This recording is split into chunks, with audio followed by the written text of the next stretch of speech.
If you've ever looked in the mirror and felt like a stranger was staring back, or you've achieved a major life goal like leaving a toxic relationship or a toxic situation, or maybe you've moved past a severe grief only to feel a terrifying void, then this video is for you.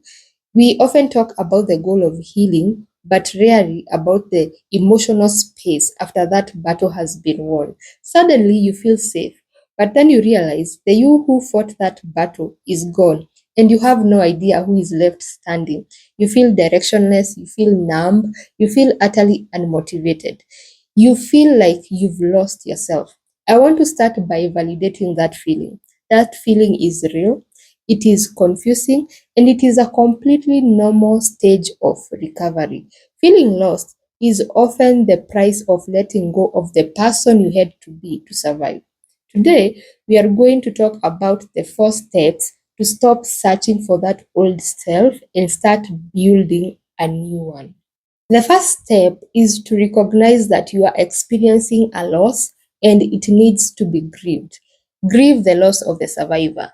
The person you were in survival mode was strong. They were hypervigilant, they were quick to people please, they were always ready for a crisis. That person was defined by reaction. They had a clear purpose, which was to keep you safe. Even if it was stressful, it was purposeful. And now that you are safe, that purposeful role no longer exists. And letting go of that identity, that constant state of alertness can feel like betrayal. You might even miss the adrenaline. Your work here is to sit with that feeling and not push it away. Journal about the survivor self. Write a letter of gratitude to them for getting you through the hard times, and then gently acknowledge that their tour of duty is done or is over. They did their job perfectly well, but that job no longer exists. This shift from reaction to reflection is how we begin creating a new identity. When you feel lost, the immediate anxious question you ask is, who am I? But that question is too big, too theoretical, and often leads to more pressure. So, step number 2, instead of asking, who am I, start asking, what do I want right now? Or what do I need right now? The old you was defined by external things. Things like your title, your career, your relationship status, things that people needed from you. But the new you needs to be built from inside out. And we are going to start small. We are going to start by asking ourselves these 3 small questions and answering them honestly with zero judgment. Question number 1, what do I want to consume today? This can look like maybe a movie, a book, a specific type of food. Question number 2, what do I want to move forward today? This can look like responding to an email, sending an email, returning a text or a call, decluttering your space. Question number 3, what do I want to reject today? It could look like a chore, an obligation, a person. These small ones are your current North Star. They are little breadcrumbs leading you towards your true authentic self. This is because identity isn't fixed, it's the accumulation of intentional choices. Start making small, tiny, intentional choices today that reflect what you want, not what you think you should want. The feeling of being lost is often a feeling of disconnection between the mind and the body. Step number 3 is use the body to find the mind.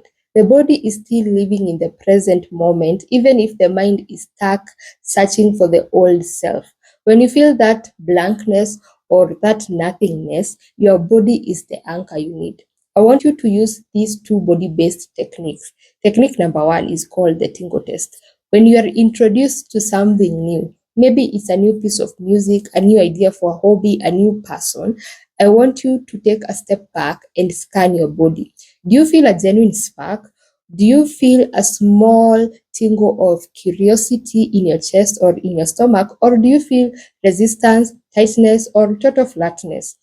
Follow the tingle. That is your authentic self whispering a direction. The next technique now, or technique number 2, is physical presence. Get intensely physical for 5 minutes. Do a power walk, put on some music and dance or shake, do an aggressive stretch. The point is to jolt your system back into the present moment. This is because that physical exertion helps disrupt the analytical loop in your mind that is constantly searching for the lost self. You don't need to think your way into a new identity. You need to feel your way into it. Final step addresses the fear of feeling aimless. Redefine purpose as presence. The survival self felt purposeful because it had a huge immediate goal, which was to keep you safe. The new you has a harder, more subtle goal, which is to be here now in the present moment.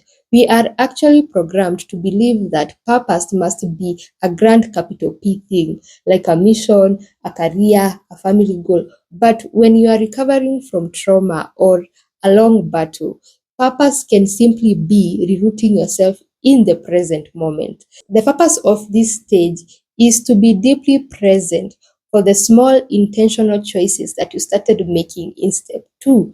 This can look like when you're having coffee, your purpose is to taste the coffee. When you're spending time with a loved one, your purpose is to be fully present, listen, and enjoy yourself.